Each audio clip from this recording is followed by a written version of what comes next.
Jeremy with TrueFit and Men here. All right, here to talk to you a little bit more about some pelvic floor movements. And this one's going to be a little bit more geared on connecting the instep or the medial part of the foot and the arches of the foot. And then we're going to talk about a kinetic chain of muscles and fascia that work with this glute on the same side.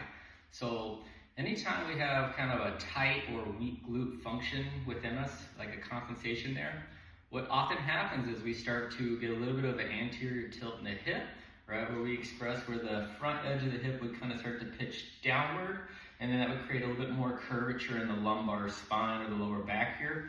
And so that usually causes havoc in some of the low back muscles where things feel tight and stiff, or even the hamstrings feel like they're getting active, right? Could also lead into IT band issues as well. All right, so anytime I suspect that like glutes are not doing enough and they just need a gentle activation, I would usually encourage something like one of these drills. So this is called the hip airplane, and it's not required, but it really does make a good pattern and good connection for the movement if you have a foam roller available to you. And we're going to use that foam roller as a stability factor, okay? So if I line up near a wall and I want to put my outside leg from the wall forward in front of me, I want to try to wedge that foam roller against that surface and the other part of it right on the inside of this thigh. All right, so I'm right above the knee on that soft, fleshy thigh, but I want to feel like I'm kind of squeezing it in with some tension, okay?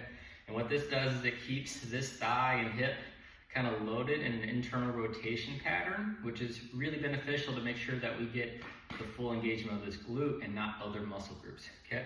And so once I kind of have that set up, you'll see my other foot's back here like a kickstand, so it's just kind of supporting me, and my chest is leaning in front of the hip just a little bit.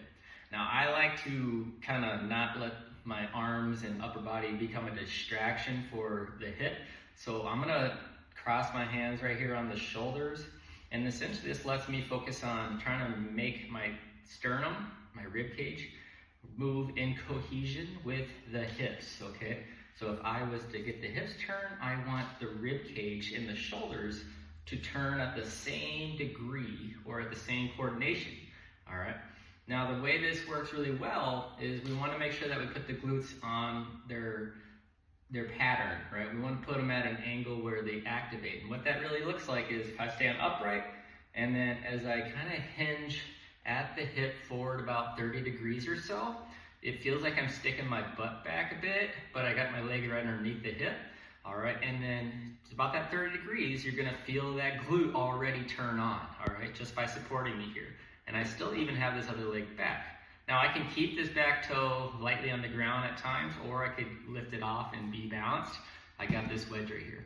What I wanna do is, again, turn the hips and the rib cage, and I'm gonna open towards the wall first, where I'm gonna open up the hips. Basically, I'm rising this hip higher right over this hip without trying to lose that foam roller. And then I'm gonna slowly rotate against this thigh. So now my hips are sloping away from that, all right? And I just wanna kind of airplane the hips back and forth, right? And do my best to make sure the rib cage and my shoulders rotate with the hips. And I'm judging what I can do for rotational range, both directions, based on what that tension feedback is in that glute. So a little warning, if the glutes have been tight and maybe a little weak for a little while, they might start to burn immediately, like within a couple of reps, okay? If they've been pretty strong and maybe they've just gotten a little bit tense in the last week or so, right, you might get through it to 8 to 10 reps and you'll only feel the burn at the end. I almost guarantee you're gonna feel it, especially as you test the ranges of motion on both ends, right? But it's important to make sure that we get the hips to do that rotation both directions while keeping this relationship of the leg and how that femur pivots into the socket pretty steady, right? And that's where that foam roller really becomes very handy, okay?